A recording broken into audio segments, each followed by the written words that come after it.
Bonjour à tous. Donc, on a eu des très bons speakers à venir jusqu'à présent. Moi, je suis old school avec mes petits cartons.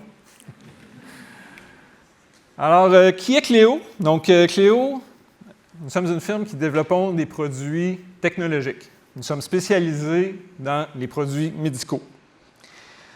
Notre certification ISO 13485 a garanti des processus et des méthodes qui sont approuvés par les instances réglementaires comme Santé Canada ou la FDA.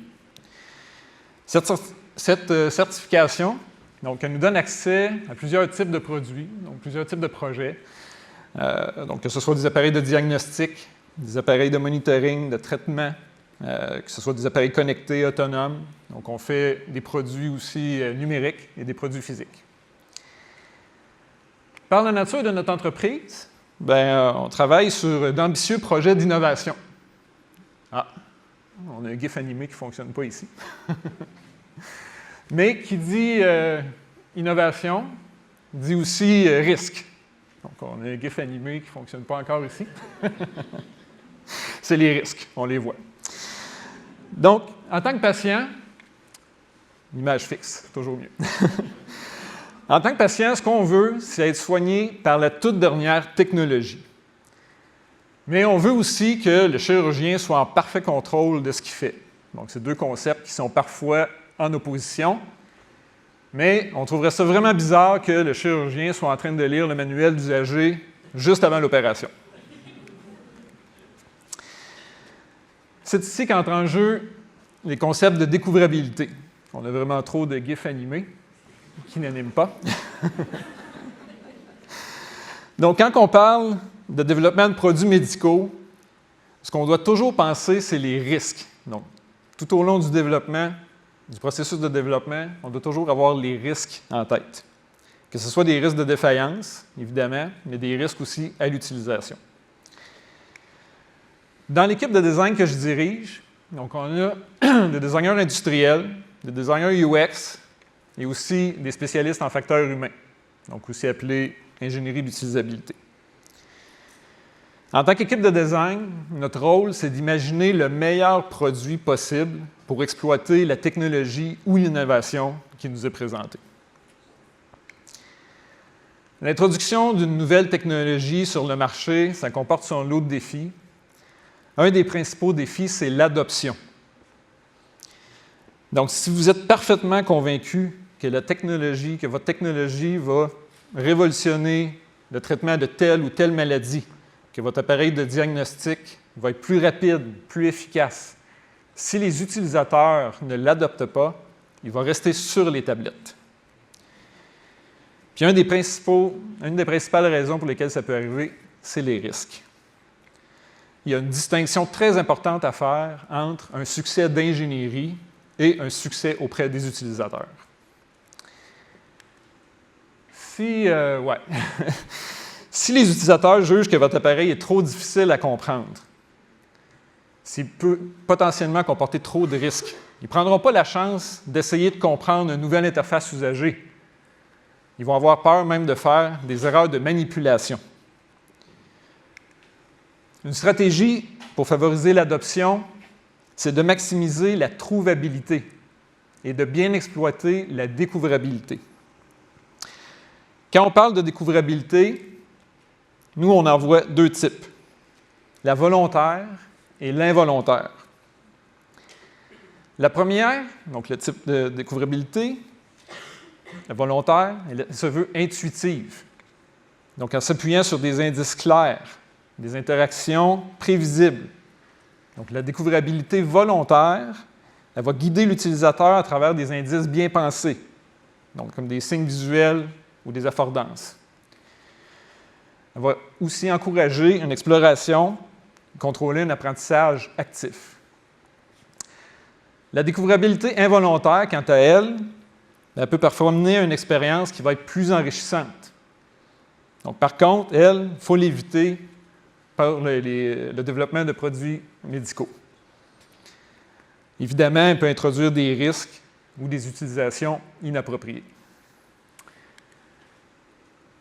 On change de monde un peu. Prenons l'exemple suivant. Donc, on a parlé de librairie ce matin. Il vous prend soudain envie là, de cuisiner. Puis, vous vous dirigez vers la librairie de votre choix, physique, une vraie librairie dans une rue. Et vous êtes à la recherche du dernier tome de Ricardo. Okay? Donc, ce que vous voulez, c'est revenir à temps pour préparer le repas pour vos invités le soir. Vous passez devant un kiosque de suggestions du mois, donc de la gentille libraire, puis vous prenez 30 minutes pour feuilleter quelques livres, quelques suggestions, et vous repartez avec beaucoup trop de lecture de chevet.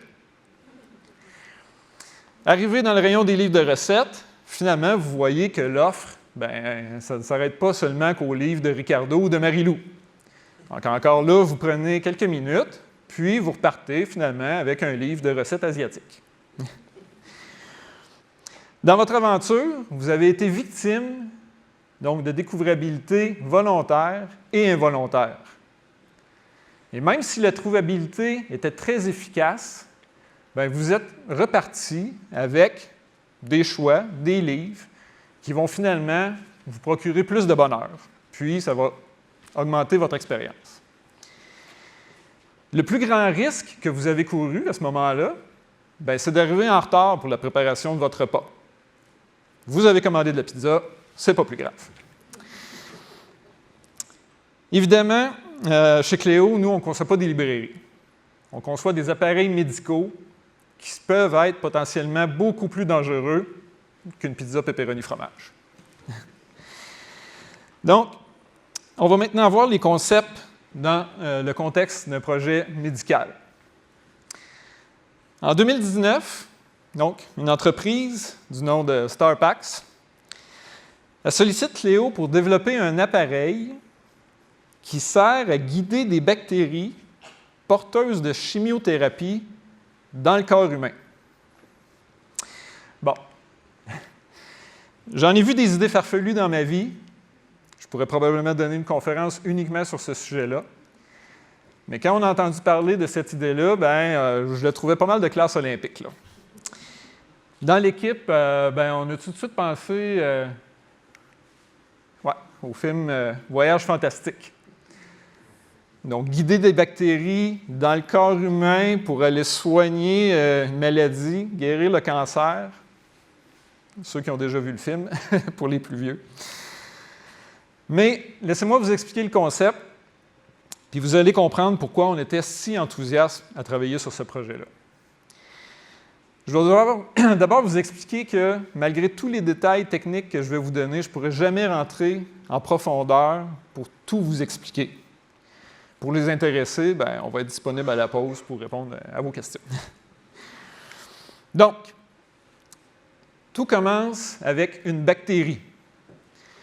Donc, cette bactérie, elle a la particularité d'être sensible aux champs magnétiques.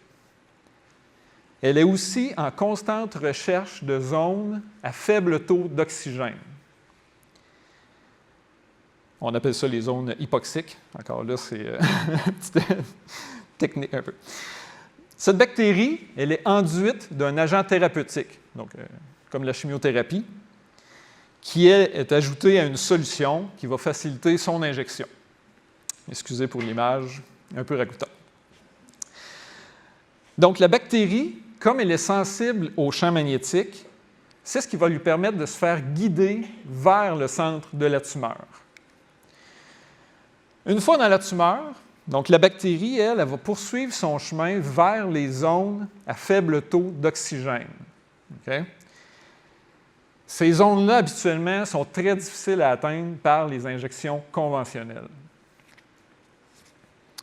La bactérie, elle va poursuivre son chemin, puis, comme cette bactérie-là, elle est habituée à vivre à très basse température, donc quand elle va avoir passé un temps au chaud, elle va terminer sa vie utile de Sherpa, puis elle va libérer l'agent thérapeutique au centre de la tumeur, là où l'agent va être le plus efficace.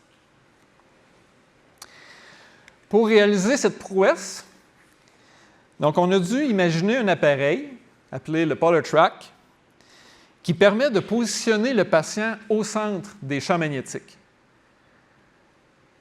Le design de l'appareil devait aussi permettre aux chirurgiens et aux différents intervenants de pouvoir injecter donc, la solution dans la tumeur ou près de la tumeur. Okay? La diversité des cancers qu'on a eu à considérer, ça nous a vraiment compliqué la vie. Donc, d'abord, pour rencontrer au moins un spécialiste de chaque type de cancer, mais aussi pour accommoder les différentes procédures. Donc, qui étaient toutes spécifiques à chaque type de cancer, mais aussi spécifiques à chaque spécialiste. Chaque procédure, ça impliquait le positionnement d'un patient selon des protocoles différents. Donc, les oncologues et les techniciens, bien, eux aussi, ça variait beaucoup leur position alentour de l'appareil. Pour faciliter nos discussions avec les différents intervenants, bien, on a aussi créé des storyboards ou des bandes dessinées. Donc, les outils conventionnels comme les parcours usagers ou les analyses de tâches, bien, ça ne permettait pas d'avoir des échanges spontanés avec les oncologues. Donc, les entrevues avec les spécialistes étaient souvent de très courte durée et souvent aussi très chaotiques. On devait faire comprendre nos concepts très rapidement à ces gens-là pour obtenir leur feedback instantanément. Pour vous expliquer un petit peu mieux le parcours d'un patient avec cette technologie-là, on va prendre l'exemple d'un cancer du cou. Donc, la tumeur, elle doit d'abord être localisée et caractérisée à l'aide d'imagerie à résonance magnétique, mieux connue sous le nom de l'IRM. Cette étape, ça représentait déjà un bon défi. Comme le positionnement de la tumeur dans le patient variait selon la position du patient, donc on devait être en mesure de reproduire exactement la position du patient et dans l'IRM et la même position dans notre appareil, dans le PolarTrack. Puis il faut comprendre aussi que donc, la position, elle pouvait varier chaque type de traitement. Le patient il devait être immobilisé pour qu'on puisse reproduire son positionnement à chaque traitement, puis il devait être aussi marqué de repères. Des petits exemples de storyboard. Pour revenir au concept de découvrabilité, on s'est assuré que les différents intervenants étaient confortables donc avec les inconnus qui étaient encore présents. Évidemment, on n'a pas été en mesure de tester 100% des cas d'immobilisation ou de positionnement, mais ce qu'on entendait à la fin des entrevues avec les spécialistes, c'était « Je suis confortable avec le concept, je ne vois pas de risque majeur, on va découvrir comment au cas par cas ». Poursuivons le parcours patient. Donc, la journée du traitement, le patient il est positionné, il est préparé, puis il est amené dans le PolarTrack. Pour faciliter son transfert, on a utilisé encore une fois des systèmes connus. Donc, ces systèmes, ça facilitait l'adoption de la technologie, de cette nouvelle technologie-là. Les gens qui devaient adopter ça, entre autres, c'était l'équipe d'urgence, au cas où le patient aurait un arrêt cardio-respiratoire dans l'appareil. Cette équipe d'urgence est appelée le code bleu à l'hôpital. Eux, ils devaient être en mesure de retrouver instantanément les mêmes fonctionnalités qui permettaient de sortir le patient de l'appareil d'urgence. Okay? Donc, on a donc utilisé les mêmes conventions, les mêmes langages connus que ce qu'on peut retrouver dans d'autres appareils similaires comme les IRM ou les appareils de radiothérapie. Avant de parler de l'appareil lui-même, on va remonter un petit peu dans le temps pour vous expliquer pourquoi on est arrivé avec ce design aussi atypique. Quelques années avant notre collaboration, donc Starpax, ils ont conçu et ont fabriqué un prototype à l'échelle réduite du PolarTrack. Ça leur a permis de conduire des tests sur des petits animaux. Ils sont tous vivants encore. Basé sur cette configuration, donc, notre mandat, ça consistait de faire un appareil à l'échelle humaine, mais aussi beaucoup plus puissant, pour être capable d'anticiper des tests qui étaient encore là, pas imaginés à ce moment-là. Okay? Donc, l'idée, c'était que cette première version-là, ce serait un instrument de laboratoire qui servirait à découvrir comment on allait exploiter cette technologie-là. Thierry. Donc, pour ceux d'entre vous qui ne sont pas familiers avec le processus de développement de produits, mais sachez qu'en début, il y a toujours une phase de découverte, ou comme nous, on l'appelle chez Cléo, une phase d'immersion. Cette première étape, elle sert à se familiariser avec l'univers du produit en question. Donc, on doit comprendre le contexte de l'appareil, qui va être utilisé, comment, par qui, dans quelles conditions. Comprendre aussi les différentes normes, les codes, les conventions. Puis, dans le cas qui nous concerne aussi, bien, comprendre comment cet appareil-là va être installé à l'hôpital. Cette première étape, bien, ça nous a permis de planifier les premières activités à conduire, donc pour récolter un maximum d'informations provenant des différents intervenants. Donc, que ce soit les spécialistes, les assistants, ingénieurs, installateurs, architectes, techniciens, etc. C'est aussi l'étape qui nous a permis de comprendre plus clairement un des défis auxquels on allait faire face, c'était l'obtention de la bonne information de la part des experts. Bon, pour illustrer mon propos, savez-vous qu'il y a uniquement 145 radio-oncologues au Québec? Ce qui fait à peu près un radio-oncologue pour 62 000 habitants. Donc, on peut comprendre qu'on avait un problème de taille pour faire une recherche UX digne de ce nom. C'était la très faible quantité d'informations à laquelle on avait accès. À ça s'ajoute une information très intéressante, c'est que les spécialistes de haut niveau dans un sujet, ils ont souvent leur propre façon de faire. Donc, si on avait la chance de rencontrer deux spécialistes du même cancer, on pouvait se faire dire d'une façon très convaincante des informations qui étaient totalement différentes. Puis ça pouvait paraître comme étant la seule vérité. Par conséquent, oui, c'est votre digne. C'est moi. En toute humilité. Non, c'est prêt au jeu.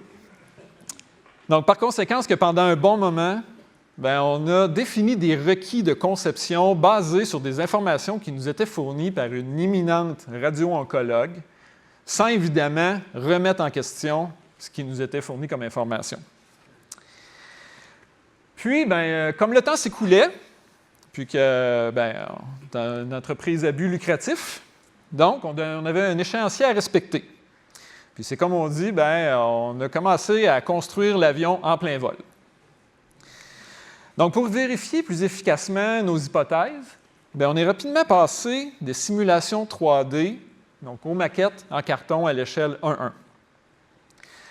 Donc, pendant que les ingénieurs électroniques et mécaniques s'activaient à la conception du système, bien, l'équipe de design, elle s'activait à définir la forme idéale pour accommoder les différents types de cancers. Donc, heureusement pour nous, l'ensemble des spécialistes qui étaient appelés à se prononcer, bien, ils voyaient à quel point les bénéfices surpassaient largement leurs inconvénients à eux de devoir modifier leur protocole. Ceci dit, bien, on ne pouvait pas faire abstraction de certaines difficultés, donc de devoir analyser l'ensemble des risques, puis on devait s'assurer qu'il existait des moyens de mitigation pour chacun des risques identifiés. Donc, pour y arriver, on a observé différents appareils similaires. Donc, comme exemple, pour être capable de reproduire, en fait, pour y intégrer des éléments qui étaient connus, donc des repères sur d'autres appareils. Comme exemple, le système de contrôle de la table robotisée. Donc, il faut comprendre que la configuration de l'appareil, ça permettait... Désolé. Donc, il faut comprendre que dans cet appareil-là, les techniciens et les intervenants pouvaient être tout le tour de la table. Donc, les gens qui manipulaient la table devaient comprendre instinctivement comment déplacer le patient sans risque. Oui, c'est un bel arrêt d'urgence, les alarmes. Donc, encore là, on a utilisé des trucs qui étaient connus. On se rend compte qu'on est conscient que ça, ce n'est pas avec ça qu'on pouvait être très créatif, les arrêts d'urgence. Les lasers de positionnement. Donc, on se rappelle que la position du patient était très critique dans le succès de cette intervention-là. Encore là, on devait miser sur des trucs qui étaient connus. Donc, un langage connu puis des conventions connues. Les marquages au sol, donc, considérant que cet appareil-là émet des champs magnétiques, donc on devait faire comprendre aux différents intervenants donc, quelles zones étaient à risque pour tel type d'intervention et tel accessoire, etc. Les écrans, les moniteurs, donc on devait considérer ce que le chirurgien ou les spécialistes devaient regarder, mais aussi on devait considérer les autres appareils qui pouvaient interagir avec le PolarTrack. Les voyants, les statuts, donc encore là, des icônes qui sont propres à cet appareil-là, mais avec des couleurs qui étaient encore là des trucs connus. Les spécialistes, ils avaient la tâche, eux, d'adapter leur intervention à ce nouvel environnement. Mais nous avions la responsabilité de leur faciliter la vie et de réduire les risques. Évidemment, quand on rentre dans une nouvelle voiture, bien, on est bien content de savoir que la pédale de frein est toujours au même endroit. Quelques petits points à retenir de cette généreuse présentation. Donc, un produit médical, la sécurité, c'est primordial. La sécurité, c'est elle qui va baliser l'innovation. Dans un projet complexe, comme le projet de StarPax, il y a beaucoup d'incertitudes. Donc, il faut accepter l'inconnu, puis il faut miser sur la flexibilité et la découvrabilité du système. On doit enlever les obstacles majeurs afin de faciliter l'adhésion. Les premiers utilisateurs vont être vos ambassadeurs. Puis, bien, il est primordial de ne jamais se fier qu'à un seul expert. Les avis divergent, puis même surtout bien, dans des domaines hautement scientifiques. Pour la fin de la petite histoire qui n'est pas terminée, loin de là. Donc, l'appareil, en ce moment, est hébergé à l'Hôpital général juif, donc dans le département d'oncologie. Puis, les essais cliniques sont prévus pour débuter en 2025. Voilà.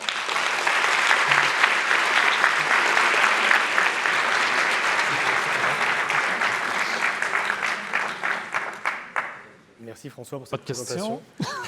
Très intéressante. Très content de voir tout le travail. Pas le temps de questions.